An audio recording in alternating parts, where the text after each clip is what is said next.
Hey, what's going on, everyone? How you guys doing? Welcome back to another episode of Podio Commentary as we continue our path, slashing our way through March Madness. I want to talk about Silent Night, Deadly Night, the 1984 American Christmas-themed slasher movie that had a lot of controversy, actually. This movie pissed off so many people.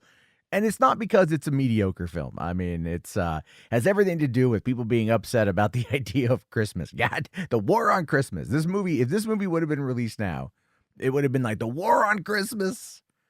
Would have been, they would have called it that. I don't know. Oh my God, this movie. I've heard about this movie for like the longest time. And it wasn't until I was live streaming and the audience recommended that I watch it that I sat down and I gave it a watch, because I'm trying to go through some of these older horror films that I've never seen that are like classics, stuff I missed when I was a kid. And, as much as I enjoyed like Sleepaway Camp and not its sequels as much, but, this was one that the poster was always awesome. The outstretched arm of Santa Claus's suit holding an axe coming out of a chimney. I mean, it's iconic and it's amazing. And sadly, it doesn't necessarily reflect the quality of the movie, despite the fact that I feel had they really like played into more of PTSD trauma than they did. I mean, it was there, but it was kind of like a little ham-fisted towards the end.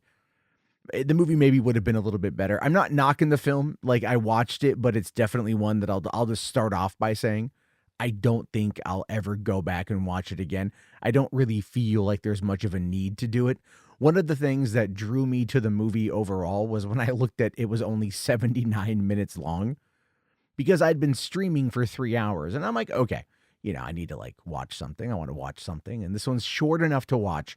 And I figured that with it being only 79 minutes, it would have like rushed into the action. You know what I'm saying? Like, at least like the 2006 remake of Black Christmas, it pretty much was like kind of like all gas, no brakes to an extent, even though it was like less of a movie than this one.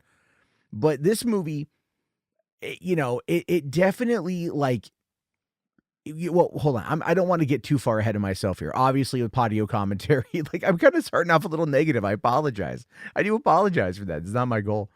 I want to talk positively about this because I do feel the production history of this movie, the controversy specifically, is one of the things that is really fascinating about its history and its lineage and its legacy and all that stuff. So for those of you who don't know the how Podio Commentary works, I talk about the production history of a movie, give my overall thoughts on the film, and then go from there. This is one that was directed by Charles E. Sellier Jr., who really isn't known for too much, right? I think he only did, after this, 2 more movies. He did The Annihilators in 1985, which is, it looks like a kind of straight-to-video movie. And then another movie in 1987 called Snowballin', which I believe is currently playing on Apple TV, according to Wikipedia. But he did a lot as writing. He wrote In Search of Noah's Ark documentary. He did a bunch of little things like that. A lot of these Ancient Secrets of the Bible TV documentary in 1992. The Capture of Grizzly Adams, which was a TV movie.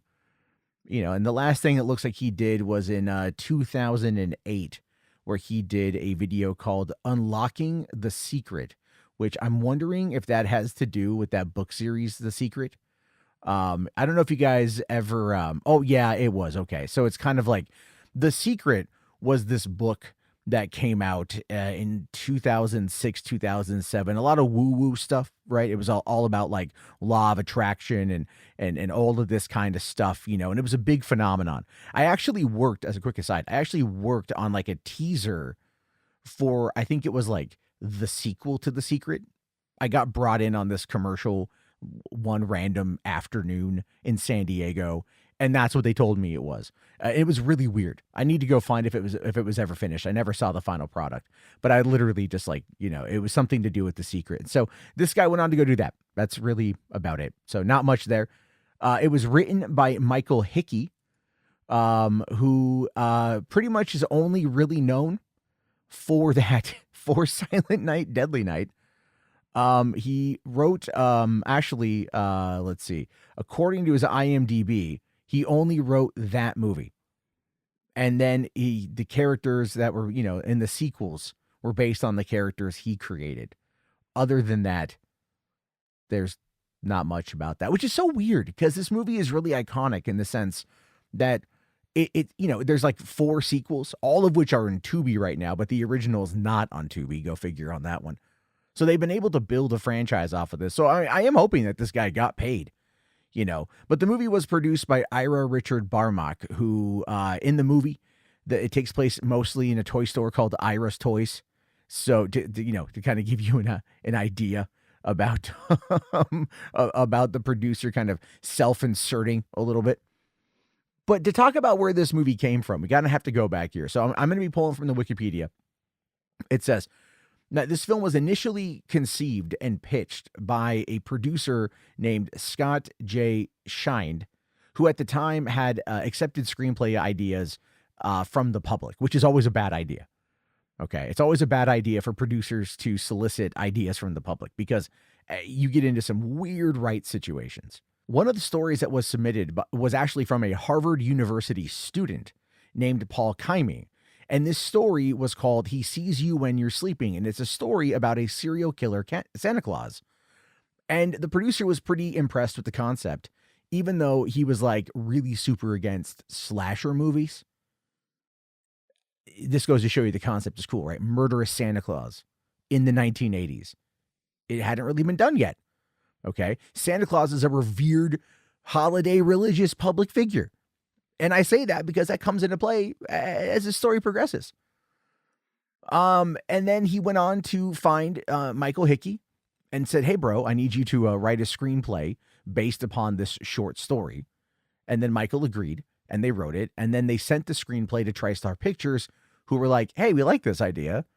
And they agreed to finance and distribute the movie. And the movie itself had a budget of only $750,000. And it went on to go make around $2.5 million. It probably would have made more had the controversy not been as bad as it was, because there are always like varying degrees of these controversies. You've got like, if it's like, you can get to a point of where it hits like, let's say Joker levels of controversy. That's kind of where you want it to be, where the movie is like expected to do so much, but because there's so much controversy around it in the public zeitgeist that people rush out to go see it because they want to see what all the fuss is about. This movie could have capitalized on that, but we are talking about a lot of craziness from back in the 80s. You know what I mean? Like, we're a bit more desensitized now to these kind of online, well, I can't say online because there was no online, but these kind of like group-based petitions where there's like protests. Like, no one protests in person anymore for a movie. They will bitch and moan on the internet, right? Because that's what the internet's for. But they'll never do it in person. I miss those days.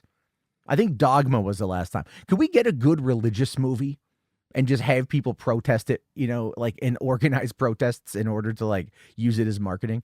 Because why not? Screw it. Okay, I'm off topic. I apologize. So the movie's working title during production was called Sleigh Ride, Slayyride. I got to say, that's a great name. Produced by Sleigh Ride Productions Incorporated. Producer Ira Richard Barmach was recruited by TriStar to produce the movie. And then the producers really wanted to find what, in their mind, the next young hip director, like the next John Carpenter, the next Sam Raimi, right? They wanted to find that guy that could take this little nugget of a concept and turn it into something that is iconic and would spawn a lot of money and a lot of sequels.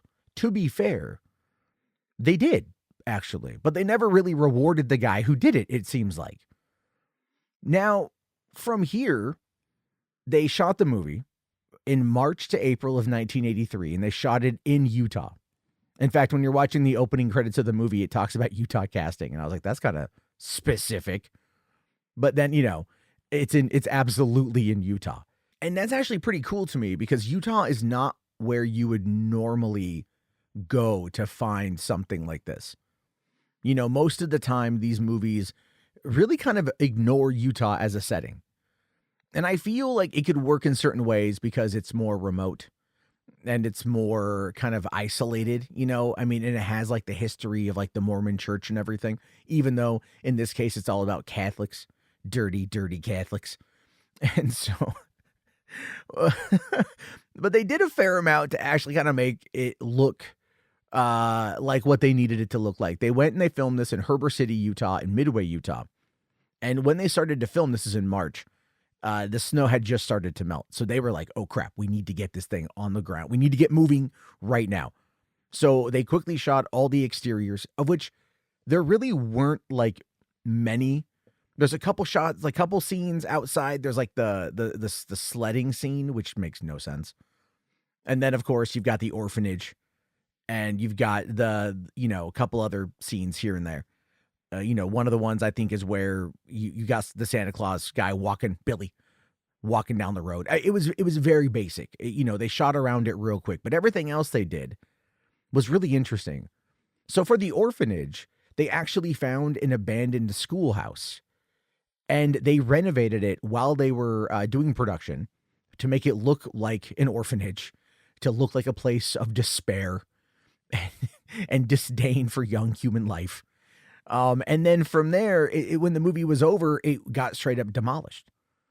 They also used a vacant building that was rented out by the crew in order to build Iris toys. And I got to admit, man, oh my God, I was having, I will say the best parts of this movie for me was when they were in the toy store. Because, I was born in 1982, so this movie came out in 1984. And they shot it when I was only literally when I was 1 year old. But I'm looking at the toys in the background, and you're seeing like every freaking IP represented. You see G.I. Joe, full on brand logo. You see Mickey Mouse in like the little costumes and whatever. You got Smurfs. You've got I think I saw like Monopoly or a few other games like that. My favorite though is in the back of one of the shots is when they're at the cash register. You can see on the shelf, they've got at least one box of the Castle Grayskull playset from He-Man.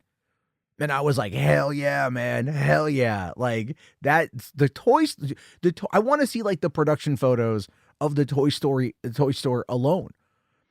Just because it takes me back to when I was a kid. Like to me, that was like the most enjoyable part of the movie, because I'm like, all right, like I kind of see what's happening here, but it's just that to me was like the shotgun blast to the face of nostalgia, which was awesome. You gotta love it. And right now, at least as of a couple of years ago, the building still stands, and it is now a gym. So if you want to go to, I don't know if it's Heber City or Midway, Utah, you can go and find this building and go get your gym on, go get your sweat on, flex a little bit, right? Look a little bit like Billy did, because he was a ripped young man. He had strength, as we saw in the movie. You got to go get your Billy look. While dressed as Santa Claus for that extra bit of meta while you're there. I mean, like as for like the cast of the movie itself, really a lot of them were local actors. Robert Brian Wilson, who played Billy, was living in Salt Lake City, and he had no prior acting experience. He only auditioned for the role at the request of his girlfriend. Yeah. Like his girlfriend's like, hey, you should go and do this. It reminds me of like when Ki Huang Kuei got the role of Short Round. Is he went to the audition, but it was his older brother who was auditioning for Short Round, and he ended up getting the role. Sometimes those little happy accidents happen. And in this particular case, Robert Brian Wilson was able to kind of become this iconic character, even though the thing had a fair amount of trouble with it, right? And there was really no other major or well-known actors at the time, and a lot of them really only had about, TV experience. Probably the most famous person in this movie is Liana Quigley, who isn't in it for very long because, a couple years down the road, she played Trash in Return of the Living Dead. And now she's been around for a long time, and she's now trying to do her own Return of the Living Dead pseudo sequel called Trash's Revenge, which makes very little sense because of what happened to the character in that movie. But hey, whatever, have fun at it, right? During post-production on this movie, they decided to change the name from Sleigh Ride to Silent Night, Deadly Night, which, to be fair, is a better idea. They brought in Perry Botkin to do the musical score, and he did this by watching a Betamax copy of the movie while he was composing the score. Think about that. So he wasn't watching like the dailies. He wasn't working with the director. He wasn't like involved in the process. They cut the movie together and then they sent him the score, or they sent him the tape on Betamax. All right, Perry, we need you to watch it and make it a thing. Yeah, all right. And I'll say this though, like you can kind of tell because there were times I'm watching this movie and the score felt so overbearing to what's going on. It didn't like take away from like the dialogue or anything, but it just felt like it felt very kind of TV movie-ish. I don't know. I'm not too sure. But probably like the coolest thing about like the finishing of this movie was that poster, right? Because on the poster it had the tagline, "You made it through Halloween. Now try and survive Christmas." And then it also says about Santa, he knows when you've been naughty. Which, to be fair, is actually really good. That's really good. That's enough to get you in the door. Like, you made it through Halloween, now try and survive Christmas. It works. And then all these years later, now we have a Thanksgiving movie. And we're getting a Thanksgiving sequel, I think, this year. But it wasn't like the first time this concept had been done before. That's one of the problems that the producers had, was they were a little bit concerned that there was a 1980 horror movie called Christmas Evil, as well as the first segment of the original Tales from the Crypt film, which had a killer Santa Claus. And they were a little bit worried that there might be like some controversy over that. And because of that, they weren't actually in their mind considering that this movie was going to be controversial. Like, oh, there's been killer Santa Clauses before, so we should be totally okay. But there was the concern that the way that they portrayed the orphanage, especially Mother Superior and the Catholic Church, that there might be a bit of an issue. And as a result of this, TriStar had agreed to distribute the movie in a limited release capacity in the mostly Protestant Midwestern United States before moving forward with releasing it in the dominantly Catholic Northeastern United States. So they wanted to do a test run of this movie with the Protestants before serving it up to the Catholics. But they decided to release the movie on November 9th, 1984, around the start of the Christmas season. And Robert Brian Wilson actually wasn't happy about this. He was pretty upset because in his mind, he thinks that the movie should have been released around Halloween because it would have been less controversial due to the Halloween season, which is actually not that bad of an idea. In fact, this last year, 2024, there was a lot of the same questioning being done, but in reverse around Terrifier 3. Like, why is Terrifier 3 a Christmas horror movie being released in October and not in December? Well, a lot of the people who've talked about that, there's a consensus that the reasoning had everything to do with get the movie out on Halloween because that would be the time to do it. And then from there, put out the movie on digital and home video by Christmas so people can watch it during that time period. And I think it worked out real well. But this is also back in the 1980s where things were just completely different. But the movie itself suffered from controversy, mostly due to the marketing. And what happened with this, according to Wikipedia, is that when the movie came out, there were television advertisements which aired between episodes of family-friendly shows like Little House on the Prairie. And so you got kids, they're watching Little House on the Prairie, learning about morals and religion. And then, they're getting ready for Christmas. They're excited for Santa. What presents are they going to get? They've been so nice. And then all of a sudden there's an advert for a movie about a psychotic Santa Claus who goes on a killing spree. Well, this made children upset and therefore made their parents upset, and therefore they needed to demonize it and burn it at the stake. And so you had family groups. They would form these protests at theaters and malls around the country to protest the movie. In fact, at the film's East Coast premiere at the Interborough Quad Theater in the Bronx, protesters picketed the theater and sang Christmas carols in protest.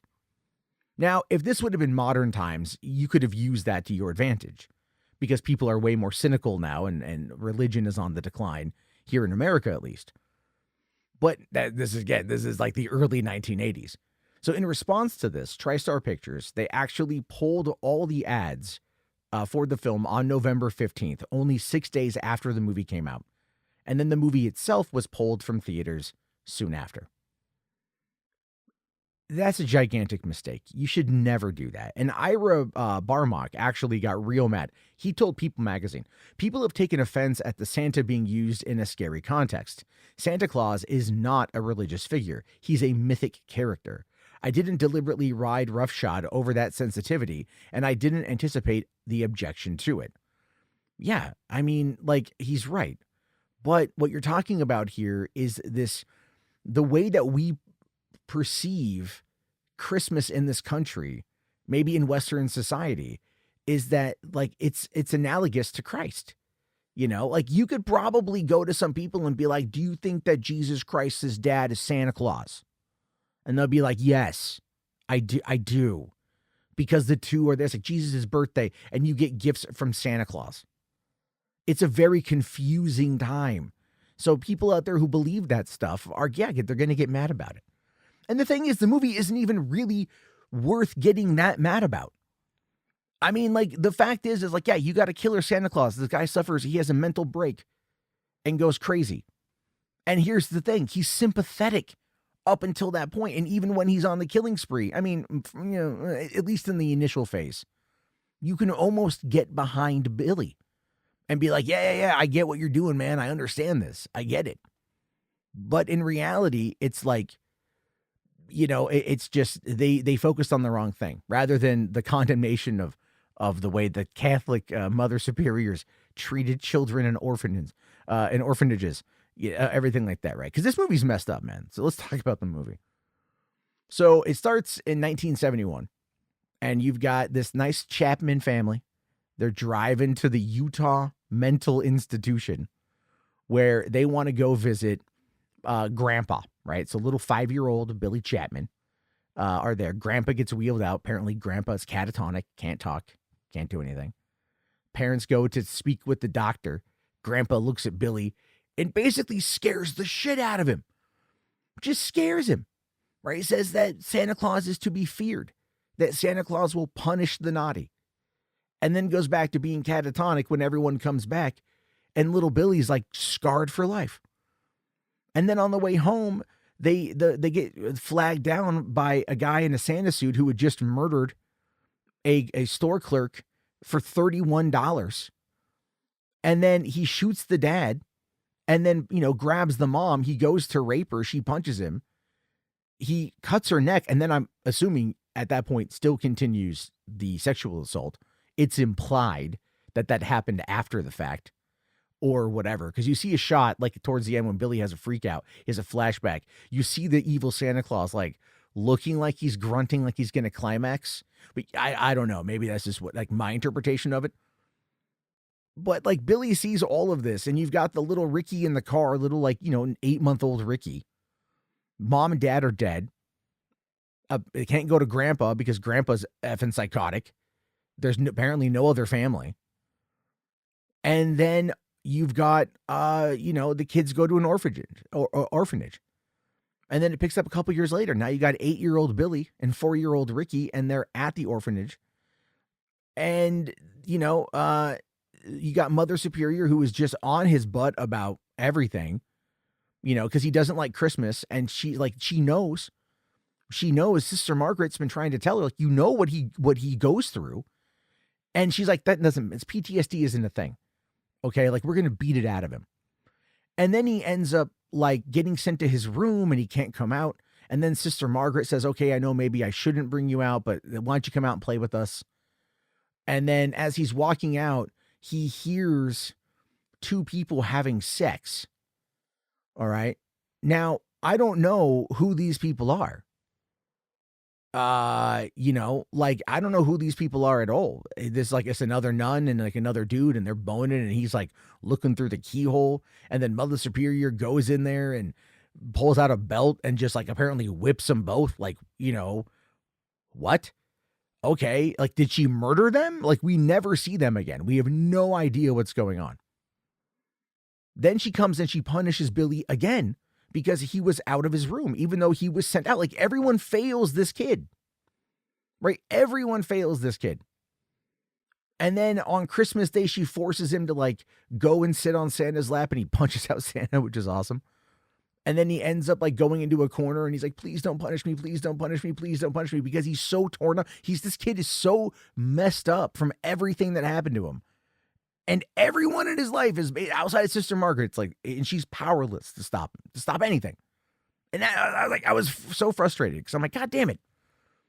And then like, but what I enjoyed about that though was the way that they set up the transition of time when he is like in the corner and he's like saying, please don't punish me. Please don't punish me. And then like he looks up in terror and he's looking at obviously Mother Superior. And then it just does this freeze frame. Right. And like this, I think this like slow kind of like zoom in on it. And so it's like, you don't see him get beat to shit, but he got beat to shit. And so you feel for this kid. Okay. And then it picks up 10 years later. Now we're in 1984. Billy, 18 years old. He left the orphanage. Sister Margaret's going to help him get a job. So she goes to this toy store, Iris Toys, and she helps get him a job as a local stock boy. And here's the thing. He's nice. He's courteous. He's kind. He's well-liked. He's a hard worker.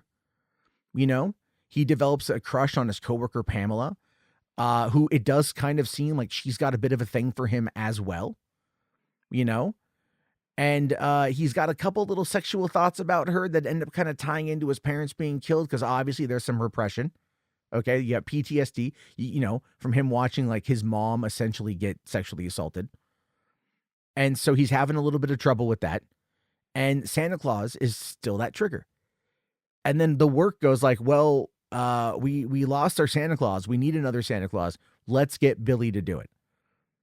And not knowing that, Billy's history, again, makes sense. Why would they know? And Billy just kind of does it, even though it's really, really, really starting to mess with them. And there's this great scene where this like little girl sits on his lap, right? And she's like kind of fighting him. And he's like, stop it. What are you doing? You're being naughty. Santa punishes the naughty. Don't make me have to punish you. It was just like, and then he gives her a candy cane. As this is happening, all the moms are watching him and they're like, he's so good with children. He's so good with children. And I thought that was funny. So I'm like, you have no idea what's coming. I mean, I saw the movie poster. I know what's coming. And then like, what I loved is like at 7:00, the store closes Christmas Eve. The owner's like, or the manager, Mr. Sims is like, it's done. It's over. We're free. Let's get shit-faced. And that's great because he's like, everyone's having a good old time. And then you've got like, Billy is still there and he's still in the Santa costume. And, he drinks a little bit, right? He's being naughty, and so then he sees this other guy, Andy. Andy's a total dick, and he's making out with Pamela. Now, the vibe that we got from watching this up till this point is that Pamela was like into Billy. Every time she's there, she's like kind of giving him the googly eyes. Right. But then here comes, Andy, right? It's always a guy named Andy, right? And, he does, shows up and is like, hey, I want to show you something in the back. Come on. And so then Andy and Pamela go into the back and, Andy wants to basically like have sex and, Pamela's like, no. And then, he goes like, no, I'm going to do it anyway. And he tries to rape her. And then this is what Billy sees and that sets him off. So he grabs Andy, like one-handed, like Michael Myers strength, lifts him up, wraps like these Christmas lights around his neck and like basically hangs him, and then you're like, okay, so he kind like at this point he kind of saved the day, but then Pamela freaks out, and then that triggers more of the insanity. So he grabs a box cutter and he just guts her. Then he kills Mr. Sims for some reason, right? Maybe because he was drinking. I don't know. He's of age. And everything else. He bashes his head in with a hammer, the backside of a hammer. That was cool. And then he gets into it with the bookkeeper, right? And that was great. That was actually great, Mrs. Randall. That was a good scene because she tries to get away and she even tricks him, like almost like a Looney Tune, Acme cartoon sort of tricking. And she's almost getting away. She's got the axe. She's going to break the window to the toy store. She's going to run. And he just grabs a bow and arrow because they're just around. And one shot through the back, she's down. It was a good kill. It was a good kill. Good, clean kill. So then he just unlocks the door to the place, grabs the axe, and walks out. Sister Margaret, this is great. She calls in to see how he's doing. And then Andy tells her, oh yeah, no, he's going to be out doing Santa Claus, right? So she's like, oh, I got to get down there, but she takes forever. And so she gets there, she sees that there's all the bodies, calls the cops. Cops are now looking for Santa Claus. It goes from there. And this is where the movie starts to kind of lose itself, because at this point now, you're talking like you're about an hour in to a 90, roughly about an 80-minute movie, maybe a little less, around maybe 50 minutes into this movie, maybe a little more. Now you got to fill for time. Now you got to fill for the climax, because who's going to be the person he's going to go after, right? Obviously, it's going to be Mother Superior, the one person in this movie who largely deserves to get bludgeoned with an axe. And so he goes around and he goes into this house, and then you've got Denise and Tommy and this young couple, Liana Quigley and some other guy. Right. And they're going to have sex. And then you got the little girl, Cindy, who obviously is a stand-in for Cindy Lou Who. It's totally a Grinch moment. There's no way to look at the way Cindy is dressed, the way that they did her makeup, and have her not be Cindy Lou fucking Who.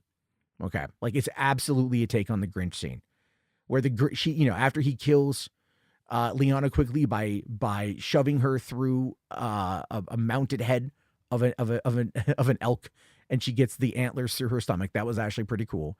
And then throws the boyfriend through the window, who just gets like completely eviscerated by broken glass. Again, cool. Then here comes little Cindy Lou Who, and he's like, have you been naughty or nice? Oh, I've been very nice.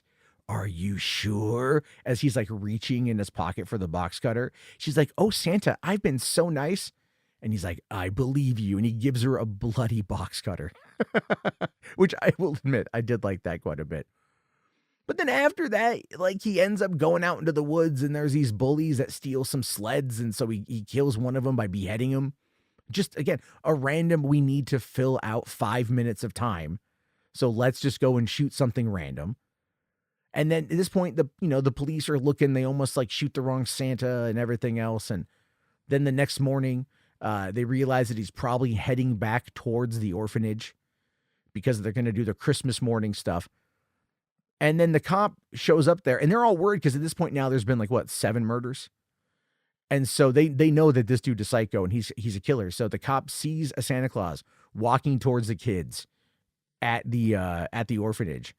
And Ricky, the younger brother of Billy, is out there going to greet Santa Claus because he's got no memory of anything that happened with his parents. So his love of Santa Claus is pure.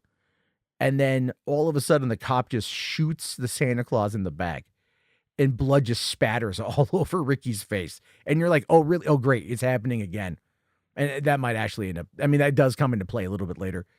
And then, eventually that cop gets killed by the real killer, who then goes in and tries to kill Mother Superior. And as he's doing it, as he's getting ready to kill her, the other detective rolls up with Sister Margaret, shoots him in the back. He collapses, doesn't kill Mother Superior, the one person who deserved it, really deserved it. The shame lady from Game of Thrones is up there too. And then he's like, you're okay, children. Like, you're safe now, or whatever. And then he dies. And then they they pan up to little Ricky, who looks at Mother Superior thinking that it's over. Right. And he looks at her and he just goes, naughty, right? Indicating that he wants revenge for the death of his brother. And that's where the movie ends. I'm like, okay, right. Good setup. You empathize with the killer. It's if you can emphasize with the killer in a movie like this, that's actually not a bad thing. Really, it's not a bad thing at all. If you can empathize with that, that's good. The problem here is that they ran out of things to do. And that's the biggest issue that this movie has. It's so short, but they ran out of things to do. They took a short story and just went okay, let's play up the PTSD. Perfect. Let's give him a fucked up childhood. Perfect. Let's have him watch the brutal murders of his parents. Perfect. Let's do all of this stuff. Let's put him in a situation that is going to trigger the insanity. Okay. Everyone has failed him. No one has ever given him proper therapy. He's got all this built up repression and PTSD. The setup was perfect. Everything was perfect. And then once they go through that initial phase, well, crap, now we have to get him back to the orphanage. And they don't ever really establish it. They treat it kind of like Halloween, or Michael Myers is just walking around killing people. And I always felt that was kind of dumb. Just like you're trying to fill time. Try to put, you got to try to put a story in here. And I think that's ultimately the biggest problem that this movie faces, is that the story, it starts off real strong, like really, really strong, and then just kind of loses out on what it's trying to say. But then again, maybe I'm overthinking it. Maybe the idea there was to condemn the concept of child abuse in orphanages, and how that was a big problem. In some of these, they're unregulated. You know what I'm saying? Like, you can look in Canada, and some of the stuff that went on in some of those schools in Canada with the Indigenous children there. You know what I mean? Like, a lot went down. And so there was no regulation with these environments, like, and kids were really treated like crap. And so that could be a really good talking point. But unfortunately, they just kind of wanted to make a movie, I think, to make a movie. And then if the guy behind it liked the idea, but didn't like slasher movies, it could be a huge problem. So looking at Ira's history, this was the only slasher movie that he made. None of the other people who worked on this movie worked in horror, or even really liked horror. Ira Barmark had done mostly war movies or TV movies that were maybe more drama themed. This was the one and only slasher film that he worked on. And same with the writer. So I think that's the biggest problem here, is you have people that are like, hey, let's do a horror movie. And they have this iconic idea for a horror movie, and one that's been rarely used for a horror movie. And they go, let's do it. Let's put it together. And they put it together, and they shoot it super quick, and they shoot it for super cheap, and they shoot it in a place you wouldn't really think about it. And then they've got the controversy that is like, quite frankly, I mean, at the time, again, as I mentioned before, probably the worst time for that controversy was like that back then. Because you got to remember, like, back in the 70s and 80s, it's like you had parents protesting everything from like Dungeons and Dragons to Kiss and a bunch of other stuff, right? Really, like, the moral right was just insane, and they still are. So you have all of these elements of it, but the problem, though, is that they couldn't stick the landing because they didn't know. And I think that's something that's really, now that I know that, it takes my theory, my feelings of the movie kind of in a little different of a way, because these are not horror people. They are coming into a genre that they don't know, that they don't understand, and they end up making truly one of the more iconic horror movies of that decade, of the genre overall, despite the fact that it has a ton of flaws. And it's so funny because, like, the ending of that movie is so brutally cynical. Like, the one person who should die lives. Okay, I thought that was really cynical. And then, like, the people who made the movie made an iconic film, and like, they didn't know how to capitalize on it. And then you get into Silent Night, Deadly Night 2, and there's like the Garbage Day meme, and I haven't seen any of those movies, and quite frankly, I don't think I want to. If people want to sponsor those episodes, you absolutely can.